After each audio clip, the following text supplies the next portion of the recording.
It is important to remember every day that Russians live in Vladimir Putin's parallel universe, told by the Kremlin propaganda machine that Ukraine belongs to Russia and is run by Nazis, told the war is just and that it is going well, told the images from Bucha that clearly show Russian atrocities are fake, part of a fabrication meant to smear Russia.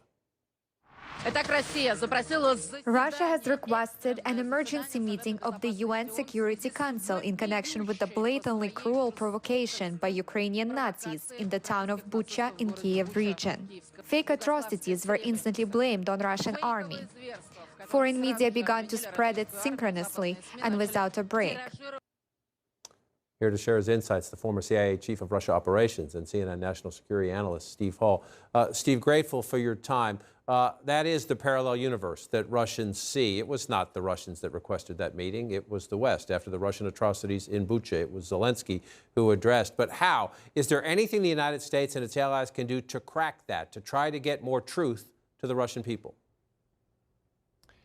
Yeah, I think there is, John, and I think we're working on that, or at least I hope we're behind the scenes as a government. I mean, we've for a long time had, Voice of America, Radio Free Europe, alternatives to try to broadcast, essentially the truth into places that were formerly behind the Iron Curtain.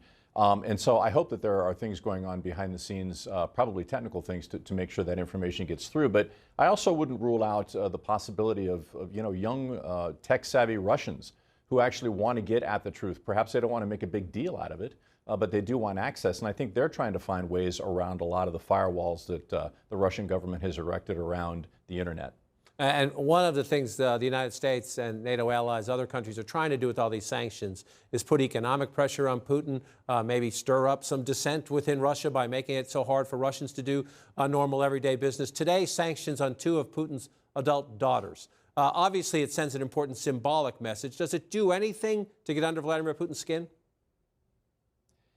I think it probably does, and it's not necessarily that Vladimir Putin is a warm and loving father. Somehow, I just don't see that.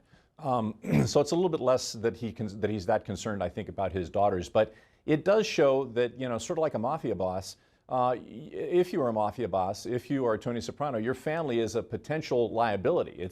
It's something that your adversaries can target and try to manipulate against you. And so I think that's part of like a closing of the walls around Putin, perhaps, if he begins to see that from the West. It's going to have more of a psychological impact, I think, than an actual, economic impact.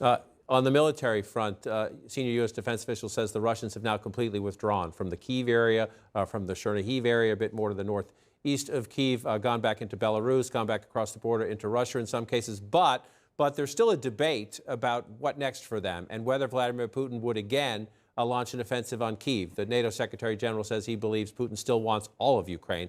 Not just a piece of it. How do you assess, when you see these changes by Russia, what do you assess as the reasons for them and the what next? Well, the first part of the war is over, and Putin lost the first part of the war, much to his chagrin. I think he was told it was going to be no problem. So now we're in the second phase where decisions have to be made on the Russian side.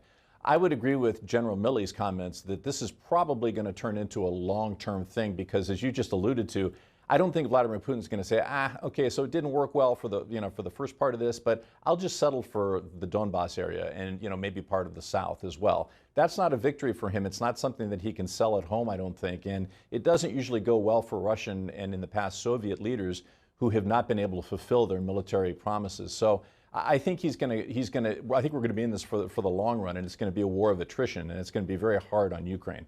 And if you're in it for the long run, back to the question about the information war, you talked about young Russians, you talked about the United States or other allies trying to use whatever assets at their disposal. If you were in your old job, what would you be trying to do right now?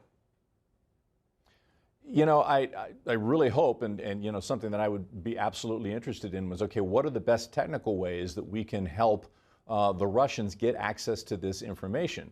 Because that's what's really critical. The reason that you're seeing high popularity numbers for Putin, the reason that you're seeing support for this war is because Putin is spoon-feeding his own population as to what is going on. And of course, it's all propaganda. So we have to find ways, both technical means, but also just stuff that's already out there, sort of on the open market that